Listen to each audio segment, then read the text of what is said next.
must have been silent.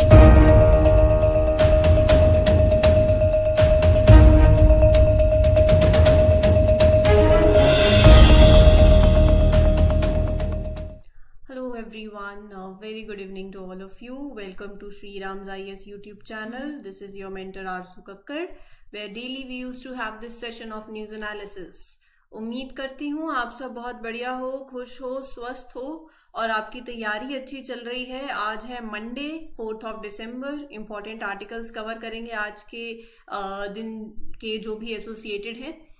एक उम्मीद है आपसे इतनी सी कि आपने लास्ट वीक के जो भी इम्पोर्टेंट करंट अफेयर्स हमने कवर किए हैं वो कवर कर लिए हूँ। हालांकि मैंने बोला था कि कोशिश करना कि नवंबर मंथ के करंट अफेयर्स ही कवर कर लो, राइट? क्योंकि सैटरडे संडे है अब और अभी भी ये 2-3 दिसंबर ही था, मंथ स्टार्ट ही हुआ है नया, तो पीछे का जो भी है वापस से रिवीजन बहुत इंपॉर्टेंट है। अगर बिना रिवीजन के गाड़ी चल रही है तो गाड़ी लंबे समय तक नहीं चलेगी। इसीलिए अगर चाहते हो कि गाड़ी अपने डेस्टिनेशन पे पहुंच जाए तो मेक श्योर कि रिवीजन की पावर को अंडर एस्टिमेट मत करना, ठीक है? इसी के साथ आज का सेशन शुरू करते हैं। ये आर्टिकल्स हैं, I tell you in brief अभी इंडेक्स में, फिर उसके बाद जैसे जैसे हम प्रोसीड करेंगे you will have that connectivity. Exercise मिलन कैसी एक्सरसाइज है? What is the purpose behind this exercise? कहाँ कंडक्ट हुई है, कब कंडक्ट होनी है, और साल में एक बार होती है, 2 साल में एक बार होती है, कब होती है, किसकी पार्टिसिपेशन होगी इसके अंदर, और इससे एसोसिएटेड मतलब जो इसका पर्पस है इस एक्सरसाइज का, is there any other initiative जो हो इसी के सिंक में, तो वो सारी बातें हम यहाँ पर कवर करेंगे। Then you have Nagarjuna Sagar dam, कहाँ पर है, कौन सी रिवर इससे एसोसिएटेड है, इट वॉज इन न्यूज। अब न्यूज में है तो हम डायरेक्टली इसी पे ही जाएंगे कि ये डैम कब, इसकी history basically will talk about, और थोड़े से इसके फीचर्स की बात कर लेंगे। इट इज इतने सेंटीमीटर लॉन्ग एंड टॉल, ये थोड़ा सा आइडिया हो जाना चाहिए, राइट? सो कौन सी river, it is built across which river, वो रिवर आपके लिए न्यूज में जो है वो होमवर्क चली जाएगी, राइट? तो मैं आपको सिंपली अभी बता देती हूँ। कृष्णा रिवर है जिसके बारे में आज आपको पढ़ना है, कृष्णा और उसकी ट्रिब्यूटरीज, ये आपका होमवर्क है। मैप में जरूर देखना, बिना मैप के अगर होमवर्क किया तो सोच लेना होमवर्क पूरा ही नहीं हुआ है। Then you have international finance corporation, ये हम पढ़ेंगे COP 28 के रिस्पेक्ट टू में, ये इससे लिंक है इसीलिए ये न्यूज में है। So will talk about it. GS paper 2 से भी इंपॉर्टेंट है, प्रीलिम्स के लिए भी इंपॉर्टेंट है। Then you have international maritime organisation, एक और बॉडी, तो ये भी आपके GS पेपर 2 के लिए इंपॉर्टेंट है, प्रीलिम्स के लिए भी इंपॉर्टेंट है। मैंने आपको बोला था COP 28 के बहुत से आर्टिकल्स आएंगे, हर दिन कुछ नया होगा, कुछ नई डिस्कशन होगी, कुछ मीटिंग में कुछ और बात होगी। Coal phase out in COP 28 pledge, तो ये पूरा आर्टिकल क्या है, बहुत ही important, I would say very important, interview के पर्सपेक्टिव से, मेंस के, प्रीलिम्स के, हम इसका हर एक पहलू कवर करेंगे। तो यहां पर India reference from endorsing it. तो ये प्लेज बेसिकली क्या था, इंडिया का क्या कहना है इसमें, और साथ ही साथ इंडिया की जो ग्रोइंग एनर्जी डिमांड है वो बात करेंगे, और इस particular coal phase out in COP 28 pledge के हाइलाइट्स क्या हैं वो देखेंगे। Why India is India is unlikely to endorse a health declaration as well in it. जैसे जैसे आगे बढ़ेंगे वो चीजें आपको कवर करा दूंगी, और बहुत ही सिंपल होंगी लेकिन बहुत इंपॉर्टेंट है। मैं बहुत लेमन टर्म्स में इसको लूंगी आपके लिए, ठीक है? शुरू करते हैं फिर lecture, and let's begin with the very first article, that is with respect to Nagarjuna Sagar dam. Nagarjuna Sagar dam is a very big dam on Krishna river. मैंने बता दिया था कृष्णा रिवर आपका होमवर्क है, ये मैं आज का होमवर्क ही बस कृष्णा रिवर है, ठीक है? बाकी तो रिवीजन वो आपका होमवर्क नहीं है, वो तो बस इसके साथ प्लस में ऐड होती ही है। अच्छा, हाँ, एक चीज पता है, आई हैव हर्ड कि काफी बच्चे बोलते हैं कि रिवीजन पे बहुत स्ट्रेस देती हूँ। अगर रिवीजन पे स्ट्रेस नहीं दिया ना, अगर आप लोग रिवीजन पे स्ट्रेस नहीं दे रहे हो तो आप लोग गलत कर रहे हो। तो मैं बार बार इसीलिए रिवीजन के लिए बोलती हूँ क्योंकि रिवीजन की पावर को कोई समझता नहीं है, और लास्ट में देखना 1 साल की जर्नी है, ये प्रीलिम्स के बाद फिर मेंस भी होना है, कुछ याद नहीं रहेगा, हर दिन पढ़े जा रहे हैं। मैं अभी आपसे 3 महीने पहले का एक आर्टिकल पूछ लूं, आपको नहीं याद रहेगा। और अभी हमने कुछ टाइम पहले एक आर्टिकल कवर किया था, आई सेड कि अगर ये आर्टिकल आपको याद है आज, तो इसका मतलब आपकी रिवीजन स्ट्रॉन्ग चल रही है, राइट। 3-4 महीने पहले क्या कवर किया अगर दिमाग में नहीं है, तो फिर साल भर का डेटा कैसे याद करोगे। तो मेक श्योर कि उसको मल्टीपल टाइम्स चीजों को याद करते चलो।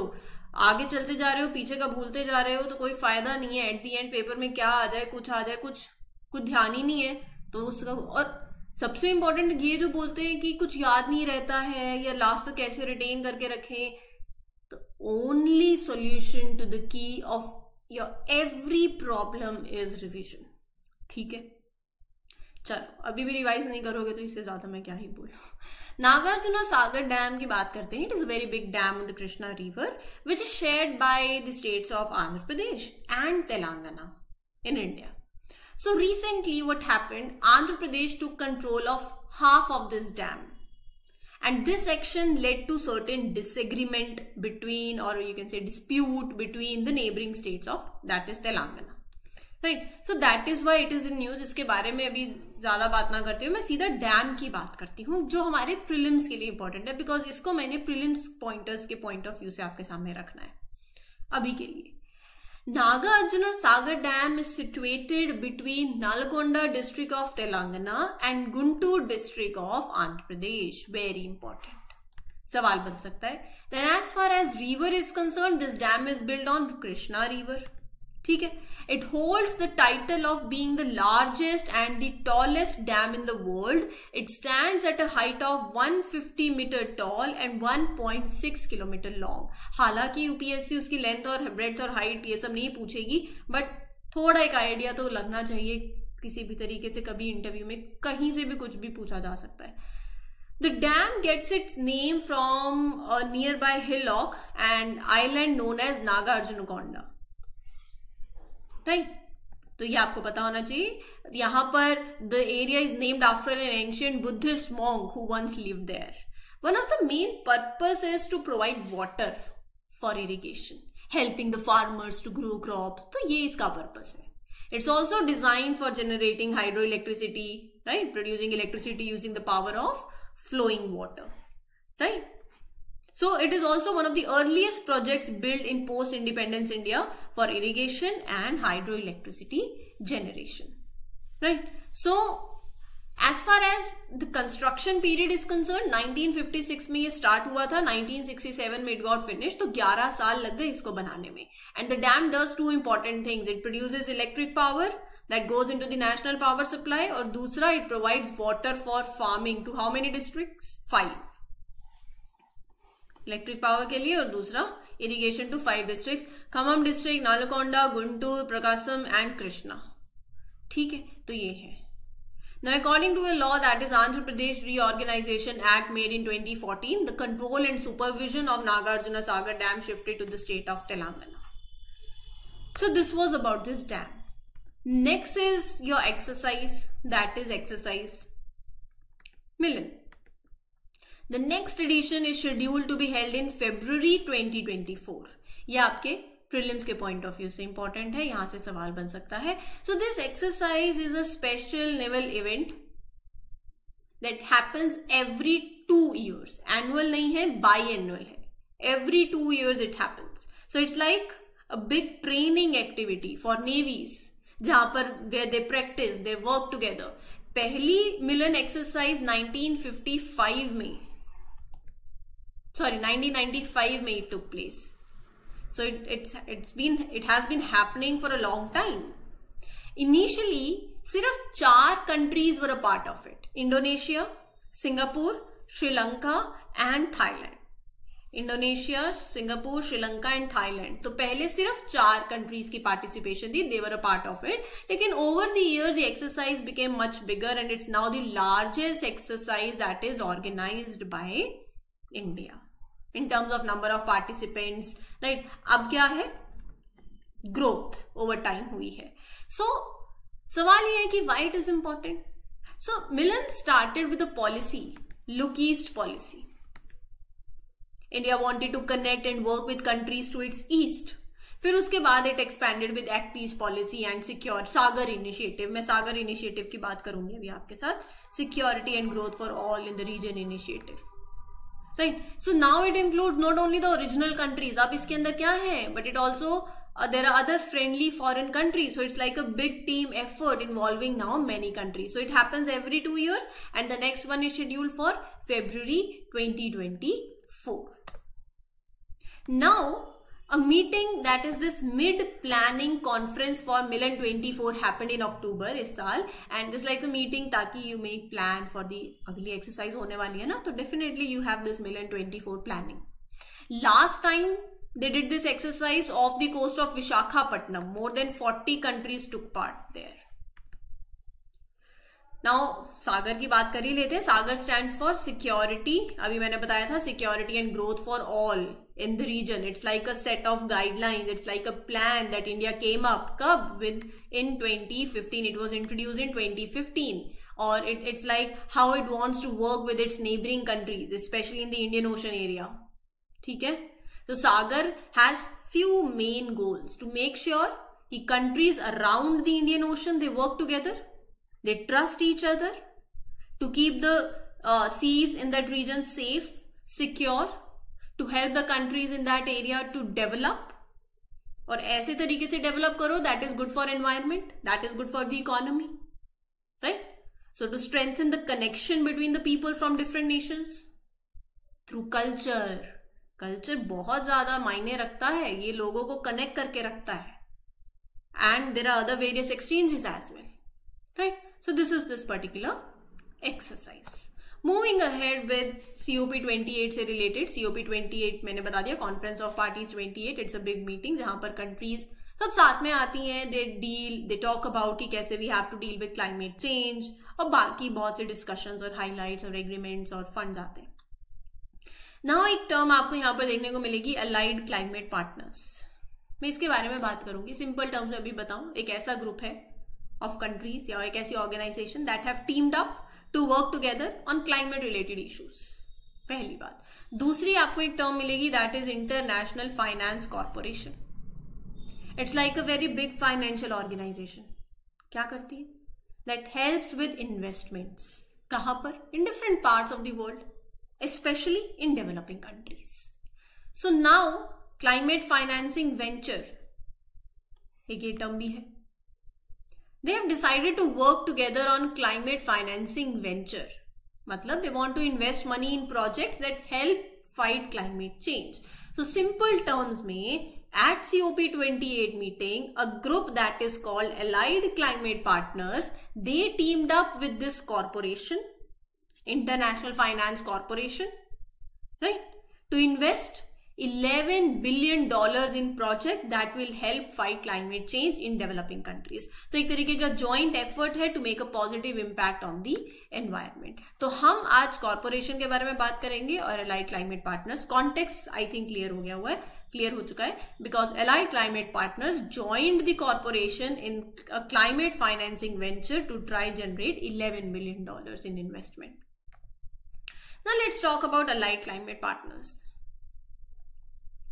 A group that works like a charity investment organization, philanthropic investment organization. They use money to support the projects that are good for the environment and society.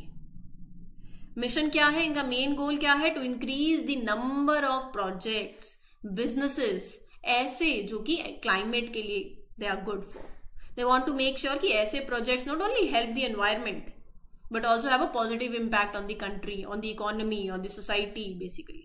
So they are starting their work in specific parts of the world. Southeast Asia, Caribbean and Central America, Africa or India. Initial focus regions. ठीक है. What about International Finance Corporation? IFC 1956 में it was created. इसका main office कहाँ है? Washington DC के अंदर headquarter है. It is a member of world bank group. यहां से डायरेक्ट प्रीलिम से स्टेटमेंट बनेंगी, सीधा प्रीलिम से स्टेटमेंट आएगी यहां से.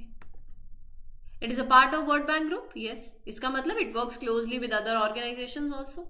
IFC has a specific mission to boost the economic development and enhance people's life. It does this how? By promoting the growth of private businesses in developing countries. So it encourages the growth of private sector in developing countries. So it has few important jobs. 4. पहला, ये सारी यहाँ लिखी हुई है, 2, 3, 4. इसको simple way में आपके लिए क्लब करके बेसिक लैंग्वेज में बता रही हूँ. It helps the countries in developing there private sectors. Very important, private sectors. इसका मतलब they support, they encourage the growth of businesses that are owned by individuals, that are owned by groups. दूसरा, it invests in companies by providing them with money. कैसे? Through loans, equity, investment, debt security, guarantee. तीसरा, it brings in money from other lenders, investors to support the projects. Right, through various means like loan participations, parallel loans. Fourth, it provide advice. किसको? To businesses, to governments, ताकि वो अपनी overall, basically इनका aim है to encourage private investment, to improve the overall condition for investing. ठीक है? Now as far as governance is concerned, IFC is like a big company लगा लो, and the people who own and control it are the countries that are its members. Simple. So these member countries are also shareholders. Being a shareholder का मतलब क्या है? They have invested capital into it. ठीक है? So since these countries have invested in the IFC, they have the right also to make decisions about how it operates. They can vote on important matters related to the organization. So it is owned and governed by its member countries. It's a corporation जहाँ पे shareholders कौन है? They are the member governments that provide paid in capital, और फिर उनके पास right भी है to vote on these matters that are related to the organization. Next is your IMO, International Maritime Organization. News में इसलिए है because India was re-elected to the IMO Council with the highest tally at elections held at its assembly in London 24-25. IMO के बारे में जान लेते हैं. It's like a special team within the United Nations. So it's a specialized agency of United Nations. अगर आपसे statement पूछें prelims में, आप कहना बिल्कुल है. इसका मेन जॉब है to make sure that international shipping, transportation of goods and people across oceans, it is safe, it is secure and it does not harm the environment. मैंने पहले आईएमओ के बारे में बात करी है, किसको एक आर्टिकल कवर किया था, उसके कॉन्टेक्स्ट में थोड़ा सा आईएमओ डिस्कस किया था. आज कंप्लीट आईएमओ ही पढ़ेंगे. So it's in charge of creating rules and measures. किस लिए? To improve the safety and security of ships travelling internationally, prevent pollution caused by ships. ठीक है. So IMO sets global standards कि कैसे ship should perform regarding safety, security, environmental protection. इसका main task क्या है? To make a set of fair and effective rules. ऐसे rules that everyone around the world who is involved in shipping agrees to follow. 1948 में it started as Intergovernmental Maritime Consultative Organization, IMCO. This is formation. 1959 में it become a specialized agency of UN. So it got its current name, International Maritime Organization, 1982 में. ठीक है. As far as the structure of this organization is concerned, Assembly is like the highest decision making group. Every country that's a member of IMO is a part of the assembly. It meets every 2 years. किस लिए? To discuss, to decide on the important things like the organization's work plan, budget, choosing the council. Now what is council? Council is like the executive team जो manage करती है the day-to-day work of the IMO. It's responsible for overseeing what the organization does. Members of the council are chosen by assembly. Then you have committees. There are 5 committees that play a big role in making policies. So these committees are responsible for creating, for reviewing, updating, approving guidelines and regulations that the IMO follows. Right? Funding. Funding comes from contributors. countries that are members. So these countries contribute money to support the IMO's work. IMO may also receive money from voluntary donations and some commercial activities as well. Members 175, important है.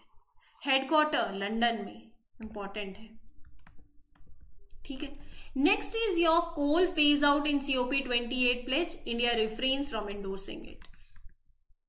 बहुत detail में इसके बारे में बात करेंगे और इसका हर एक पहलू 360 डिग्री विल कवर इट. आपके इंटरव्यू, आपका मेंस, आपका प्रीलिम्स, ऐसे कहने का मतलब ये है प्रीलिम्स, मेंस, इंटरव्यू, हर तरीके से आर्टिकल इंपॉर्टेंट है.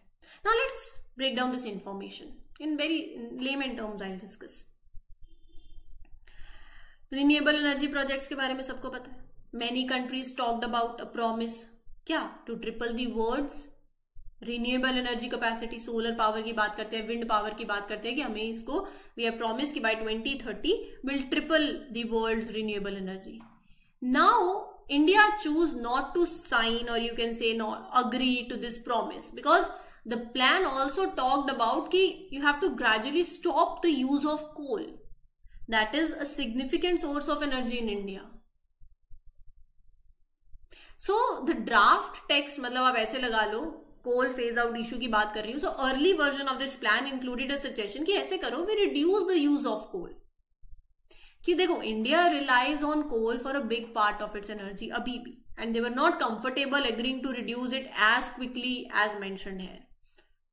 और एक और इशू है, that is health sector emission. That is related to emissions from the health sector.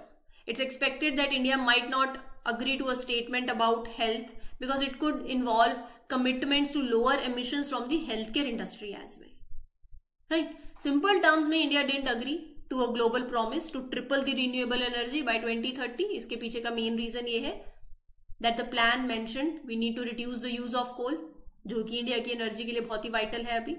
And there are concerns about commitments, वो भी आपको देनी पड़ेंगी, that are related to emissions from health sector also.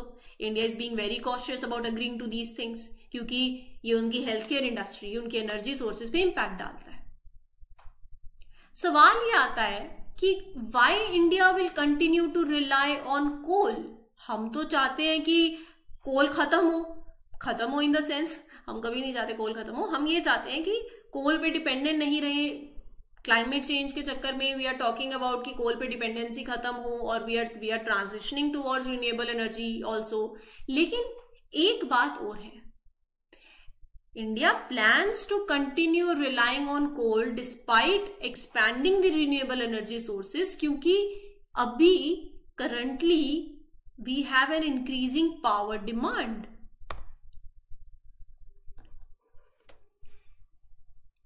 I talk about it. ये अभी मैंने बात करी है, India would continue to rely on coal for electricity. Why? सवाल तो यही उठता है ना, व्हाई? सो देखो, यहां पर एक बात ये है, देखो, experts believe, just give me a minute. Yeah, experts believe that India's stand on coal is in contrast to the country's ambitious plan of achieving net zero. India has promised to meet 50% of its electricity requirements from renewable energy sources by 2030, 100% by 2070. अगर आपके ये plans हैं तो फिर why are phasing out of it? देखो, ये है इसके पीछे के जवाब जो आपको दिख रहा है, जिसको मैं आपको बहुत ही सिंपल टर्म्स में एक्सप्लेन करती हूँ. आप सुनोगे तो आपको ये बातें क्लियर हो जाएंगी. फिर ये लाइन सिर्फ रीड की है, आप इसको वीडियो को पॉज करो, आपको ये लाइंस पढ़ सकते हो. आप पहले अभी सुन लो. India's need for electricity is growing. देखो आप कितनी पॉपुलेशन बढ़ रही है, डिमांड बढ़ती है. 2022 में, सिर्फ अकेले 2022 में द डिमांड इंक्रीज बाय 8%, जो कि बहुत है. मोर इकोनॉमिक एक्टिविटी, हमारी फैक्ट्रीज, हमारे जो बिजनेसेस करंटली चल रहे हैं, it is a major reason for this surge in power demand. Industries, businesses, they use a lot of energy in India.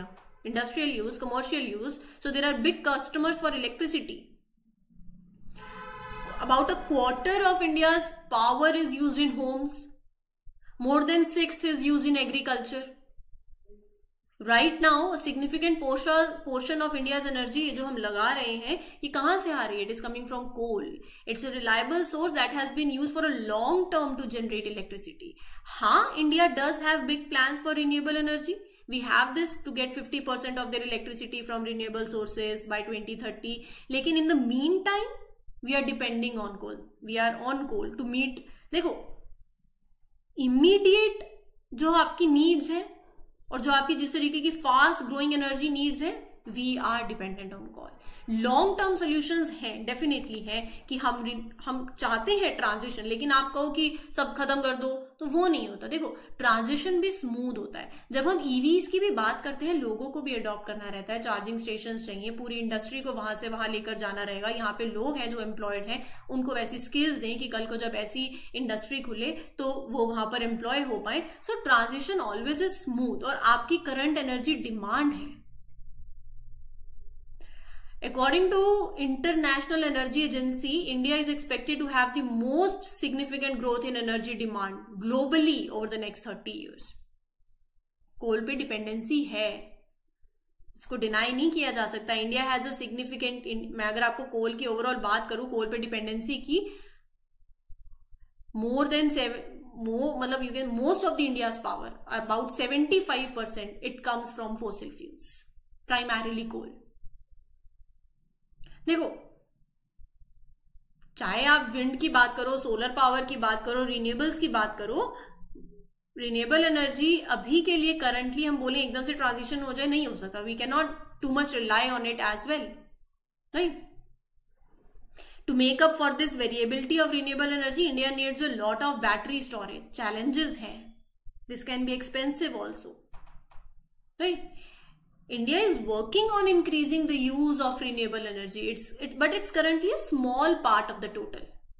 22% of the India's energy, सिर्फ 22% of India's energy comes from renewable sources. Right? We have plans, we are committed to our plans, but overall scenario देखने की बात है. Right? So, India has set a big target of achieving 500 gigawatt of renewable energy capacity by 2030. But despite aiming for more renewable energy, India recognizes the challenges and constraints. India will still use the electricity that is generated from coal to meet its growing energy needs. हालांकि मैं बार बार यही बोल रही हूँ, phasing down coal is important, not phasing out. India has plans to gradually reduce its reliance on coal, not कि completely eliminate कर दे. Right? They'll use less coal over the time, but it won't disappear entirely from the energy mix. ये बात है. और यहां पर मैं आपके साथ शेयर कर देती हूँ कोल फेज आउट, जो भी COP28 प्लेज. ठीक है.